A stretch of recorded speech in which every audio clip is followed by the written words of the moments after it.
So this is how my patio currently looked for the summer. The first thing I'm going to do is remove everything off of the patio and start fresh.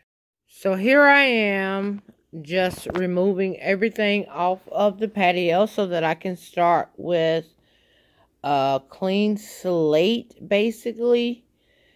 And just cleaning up basically.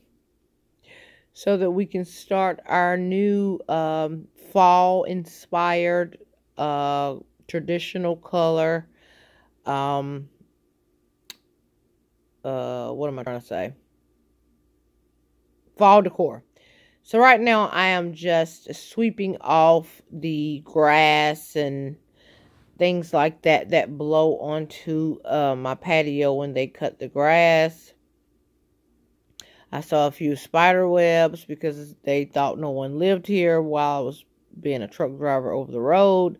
So I'm just pretty much dusting everything off, sweeping off the patio area, and just, you know, getting dirt and grass and whatnot off of this siding here. That's what I'm doing right now, just cleaning up basically. And yeah. Starting with a fresh slate. And unfortunately, I'm not going to be able to film everything because my camera overheated.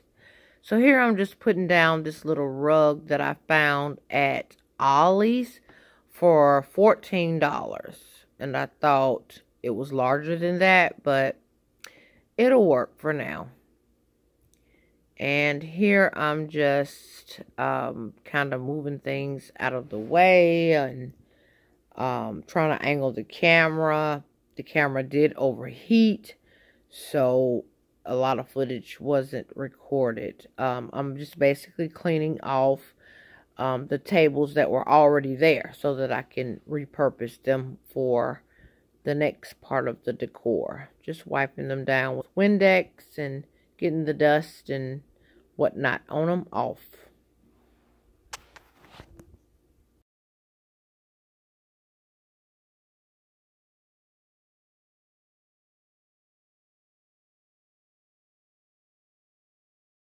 So here is the reveal of my fall patio using 90% of Dollar Tree items and DIYs. I will link an iCard up above of the DIYs that we completed. There's those leaves that I added to the topiaries that I already had. I did a lot of repurposing here in this reveal, this DIY patio makeover, whatever you want to call it. I just added those flowers in with the greenery that I already had. I spruced up the table with our DIY flower and a little mirrored coaster. I kept my corables back there because I don't know, I just, for some reason, I love them and they just look like fall to me. There's the other table there. Those pillows came from my couch that came with my couch, and I just never liked them, but they look perfect out here. Here is the wreath. I have it hanging on my storage door. I think it turned out really, really cute. And there again, I added some more of those leaves to the topiaries that were already there. The little rug. I put my lanterns back, and I hung up the sign right above the door because I am thankful, grateful, and I am blessed, as well as you are too. So this is what the patio looks like. I'm loving it. I am actually, it's relaxing looking. I've sat out here and just had a cup of coffee. I'm really, really loving how it turned out with the orange and the mixture of creams. I don't feel overwhelmed, nor do I feel sad. So I hope you guys enjoyed this video.